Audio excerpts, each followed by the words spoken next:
तो आज की इस कहानी में आप देखोगे एक ऐसी मासूम विधवा औरत को जिसके खेत सालों से सूखे पड़े थे। तभी उसकी मुलाकात होती है जॉनी भैया के छोटे लौंडे से, जो उसकी मासूमियत का फायदा उठाकर उसे दिन रात पटक पटक के पेलता है। वो औरत भी हवस में इतनी ज्यादा अंधी हो जाती है कि अपने रिश्ते को बिना कोई नाम दिए ही दिन रात अपनी गुलाबी पिटवाती रहती है। तो ये सब कुछ वो कैसे कैसे, कहाँ कहाँ, क्यों क्यों, कितनी कितनी बार, किस किस के साथ और हाँ किस किस तरह से करते हैं, ये सब आप आज की इस कहानी में देखने वाले हो। पर तो कहानी स्टार्ट होती है और हम एलिस को देखते हैं जो चिकन शॉप में चिकन खरीदने आई होती है। तभी वहाँ पर एक आदमी आकर पीछे से एलिस के चूंचे दबाने लग जाता है, पर एलिस को वो आदमी कुछ खास पसंद नहीं आता, इसलिए वो उसे कुछ रिस्पॉन्स नहीं करती और चुपचाप अपना काम करती रहती है। उसके जाने के बाद एक और आदमी वहाँ पर आता है जिसका नाम जॉन होता है, और वो तो पीछे से एलिस के मोटे तरबूजों में हाथ ही फेरने लग जाता है। पर जैसे ही एलिस उसकी तरफ देखती है, एलिस को वो पसंद आ जाता है और वो उसे देखकर स्माइल करने लगती है। अगले दिन एलिस एक मार्केट में शॉल खरीद रही होती है, पर जब शॉल की कीमत उसे पता चलती है तो उसकी फटके हाथ में आ जाती है,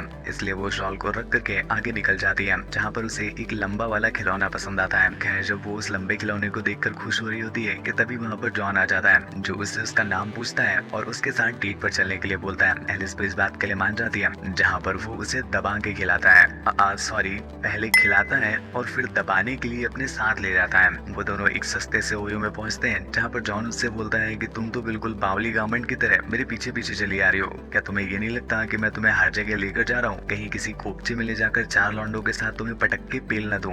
ये सुनकर एलिस की चिटक जाती है और उसे अब डर लगने लगता है, इसलिए वो अपनी जान और अपनी कार दोनों बचाकर वहाँ से भाग जाती है। अगले दिन वो किसी तरह से एलिस की चूमत में कड़वा तेल लगा के एक बार फिर से उसे डेट पर लाने के लिए मना लेता है, और भाई साहब ठीक है, डेट पर ले जाते हैं तो झूला झुलाते हैं, पर जॉन को कोई बताओ कि अपना झूला झुलाते हैं, ये वाला झूला नहीं। भाई साहब, एलिस की तो फटके चीथड़ा ही हो गई थी, जिसके बाद वो जॉन को धर कर आती है। जॉन बार बार अपना रमंडी रोना रो रहा होता है कि यार पिछली रात 1,000 रुपए फूक गए यार। तो एलिस समझ जाती है कि बहन की चूमती है उसके काले गड्ढे चाट के ही मानेगा, इसलिए वो उससे कहती है कि तुम परेशान मत हो, आज तुम्हें पैसे खर्च करने की जरूरत नहीं है, तुम मेरे साथ मेरे घर चलो। जहाँ पहुंचकर जॉन देखता है कि एलिस एक विधवा होती है। 3 साल पहले उसके पति ने उसे डाइवोर्स दे दिया था, उसके बाद से ही एलिस की बीच वाली उंगली का नाखून गायब रहने लगा है। खैर, ये सब कुछ याद करते हुए एलिस के ऊपर की दोनों आंखों से पानी आने लग जाता है। जॉन देखता है कि भाई साहब इसके तो सिर्फ आंसू निकल रहे हैं, चीखें नहीं निकल रही, इसलिए वो वहीं पर उसे खोल के पटक के पेलना स्टार्ट कर देता है, जिससे बेचारी की चीखें भी निकलने लग जाती हैं।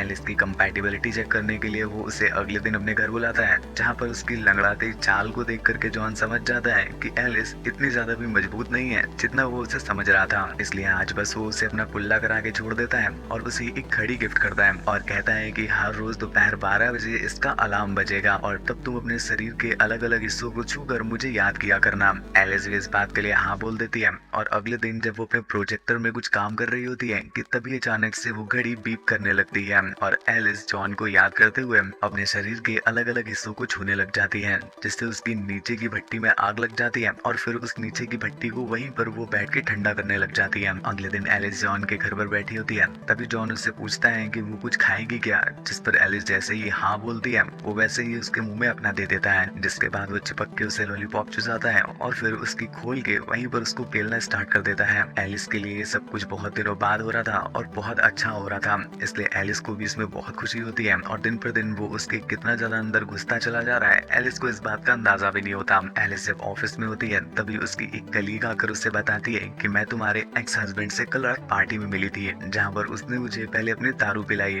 और कब दारू पिलाते पिलाते उसने मुझे अपनी कोका कोला दी थी मुझे पता ही नहीं चला, पर मानना पड़ेगा उसकी कोका कोला की शीशी बहुत बड़ी है। मैंने जब चूसना स्टार्ट किया तो मुझसे रहा ही नहीं गया और मैं घोड़ी बन के उल्टा लेट गई, जिसके बाद उसने अपनी ठंडी कोका कोला को मेरे गर्म हीटर में इतना घिसा इतना घिसा इतना घिसा कि मेरा सालों से पड़ा हुआ गर्म हीटर फाइनली ठंडा हो गया। अब हमें लगता है कि ये बात सुनकर एलिस की कमरिया से धुआं निकलने लगा होगा, पर ऐसा कुछ नहीं होता। वो उससे कहती है कि हाँ, मेरे एक्स हस्बैंड का लंबा तो बहुत था, अगर तुम चाहो तो उसे अपना बॉयफ्रेंड भी बना सकती हो। एक दिन जॉन को अचानक से एक कॉल आ जाता है, तो वो एलिस को अपने घर पर ही छोड़कर निकल जाता है। तभी एलिस अकेले बैठी बोर हो रही होती है, तो वो घर में कुछ लंबे हथियार ढूंढने लगती है, पर तभी इसी बीच उसे लंबा हथियार तो नहीं मिलता, लेकिन कुछ ऐसा मिल जाता है जिससे उसकी सच में फट जाती है। वो थी जॉन की एक लड़की के साथ फोटो, जिसे देखकर वो समझ जाती है कि ये बहन की चुम्बद दो लड़कियों की पिलाई कर रहा है। इतने में ही उसे जॉन का कॉल आ जाता है और वो उससे पूछता है कि मुझे ऐसा क्यों लग रहा है कि शायद तुम मेरे घर में कुछ चेक कर रही हो, जिस पर एलिस उसे हाँ बोल देती है और ये सुनकर जॉन तुरंत ही घर पर वापस आ जाता है और फिर उससे गुस्से में कहता है कि तुम्हें इसकी सजा सजा मिलनी चाहिए। एलिस की ये सुनकर फट जाती है,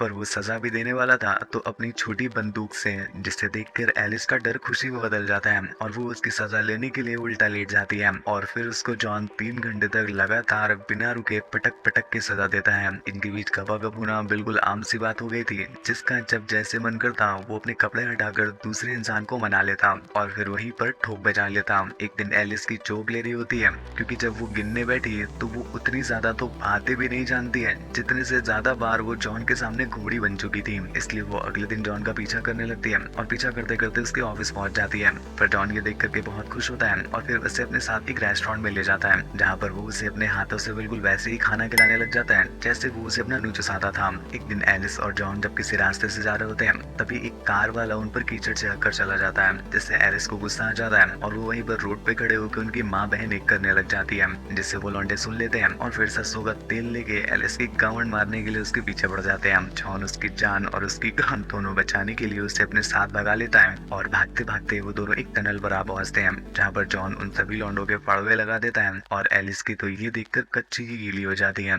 जिसके बाद वो उसी टनल में टांगे फैला लेती है और जॉन उसकी गीली कच्ची को चाट चाट कर साफ करता है। अब तक एलिस और जॉन दोनों का ही मौसम बन गया था, जिसके बाद वो उसी टनल में पलंग तोड़ खुदाई करते हैं। अब इनकी पिलाई दिन पर दिन अपग्रेड होती जा रही थी, तो ये भी थोड़ा सा अपग्रेड होने की सोचते हैं और अगले दिन एक मुलायम गद्दा लेने के लिए जाते हैं। ओनर भी हमारी और तुम्हारी तरह मासूम होती है गुरु, तो उसे लगा कि शायद ये लोग सोने के लिए मांग रहे हैं, तो वो उनसे कहती है कि आप दोनों गद्दे को अच्छे से चेक कर सकते हो, जैसे आपको ठीक लगे आप वही गद्दा ले लेना। भाई साहब ये दोनों तो बहन की चुमत है ही नंगे किस्म के इंसान, इन्होंने उसकी बातों को कुछ ज्यादा ही सीरियस ले लिया। जिसके बाद जॉन वहीं पर एलिस की पकड़ देता है और उसकी टांगों को अपने कंधे में लेके नीचे से पेलना स्टार्ट कर देता है। भाई साहब ये देखकर तो ओनर की फटके हाथ में ही आ गई, पर फिर ये लोग उस बेड को सेलेक्ट कर लेते हैं, इसलिए वो उनसे कुछ नहीं कहता और उन्हें बेड दे देता है। उसके बाद ये दोनों निकल करके एक स्टिक शॉप में पहुंचते हैं। अब भैया वहाँ के लोगों की भी इन्होंने गमड़िया फाड़ दी थी। जब वो देखते हैं कि जॉन एलिस को उल्टा करके उसके पिछवाड़े में एक एक डंडा मार मार के चेक करता है कि कौन सा एलिस को बिल्कुल फिट बैठ रहा है। एक दिन जॉन एलिस के सामने कुछ पैसे फेंक करके उसे बिल्कुल कुत्ती की तरह उन पैसों के पीछे पीछे जॉन का लमन चूसने के लिए बोलता है। एलिस को ये चीज बहुत अजीब लग रही होती है और उससे वो भी नहीं रहा था, जिस पर जॉन उसी स्टिक को निकाल लेता है और उसके पिछवाड़े पे इतनी मारता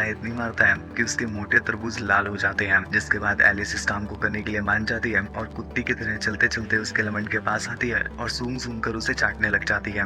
एक दिन एलिस जब अपने ऑफिस में बैठी हुई थी, तभी उसका एक्स हस्बैंड उसकी कलीग की लेने के लिए उसे अपने साथ ऑफिस से बाहर ले जा रहा होता है। ये देखकर एलिस भी गर्म हो जाती है और ऑफिस में पड़े हुए मार्कर का गलत उपयोग करने लग जाती है। पर तभी उसके पास जॉन का कॉल आ जाता है, जो उसे एक एड्रेस देकर वहाँ पर बुलाता है। एलिस जब वहाँ पर पहुँच जाती है तो जॉन उसकी आंखों में पट्टी बांध देता है, जिसके बाद वो उसकी गहरी गुफा में अपनी उंगलियों से खुदाई करने लगता है। इससे बेचारी एलिस भी गर्म हो जाती है और मदहोश हो जाती है। पर तभी जॉन एक लड़की को दरवाजे से अंदर ले लेता है। दरअसल ये एक पेलम प्यासी औरत होती है, जिसे जॉन पैसे देकर लाया हुआ होता है। जॉन अपनी उंगलियों को एलिस की गुफा से निकाल देता है, जिसके बाद वो लड़की अपनी उंगलियां एलिस की गहरी गंदी नाली में घुसा देती है। पर एलिस को झामट समझ नहीं आता और वो उसके साथ ही रसियाने लग जाती है। जिसके बाद जॉन उस 300 रुपए वाली को अपने साथ दीवार के कोपचे में ले जाता है और दीवार से लगाकर पीछे से अपना इंजेक्शन पेलने लग जाता है। एलिस जब कुछ देर के बाद अपनी पट्टी हटाती है तो जॉन को जॉनी भैया का छोटा भाई बना देख करके उसकी फटके हाथ में आ जाती है और गुस्से में वो वहाँ से चली जाती है। जॉन उसे कड़वा तेल लगाने के लिए उसके पीछे पीछे भी जाता है, पर एलिस झामट उसकी बातें नहीं सुनती। अब भाई साहब जॉन सोचता है कि एलिस की तो वो कभी भी फ्री में घोड़ी बना के ले लेगा, पर जो अंदर बैठी है उसे वो पैसे देकर लाया है, इसलिए वो ज्यादा कड़वा तेल नहीं लगाता और वही कड़वा तेल बचाकर अंदर उस लड़की की गहरी गुफा में लगा देता है। जिसके बाद वो छप छप छप छप बिन मौसम उस पर बरसात करने लग जाता है। खैर इसके बाद से जॉन नारियल का तेल, कड़वा तेल, वैसलीन, बोरोलिन न जाने क्या क्या लगाने की कोशिश करता है, पर एलिस तो झामट उसके सामने अपनी टांगे फैलाने को तैयारी चुनी हो रही थी। जॉन को समझ आ जाता है कि उस दिन उसने उसकी कुछ ज्यादा ही गावंड जला दी, पर फिर भी वो कड़वा तेल लगाना नहीं छोड़ता और हर रोज उसकी चुम्मत गीली करता रहता है। पर इसके बावजूद भी वो नहीं मानती और एक दिन उसके साथ ब्रेकअप करके वहाँ से चली जाती है। जिसके बाद जॉन के भी हिलाने वाले दिन वापस आ जाते हैं और बेचारी एलिस भी लंबे खिलौनों के साथ खेलने लग जाती है।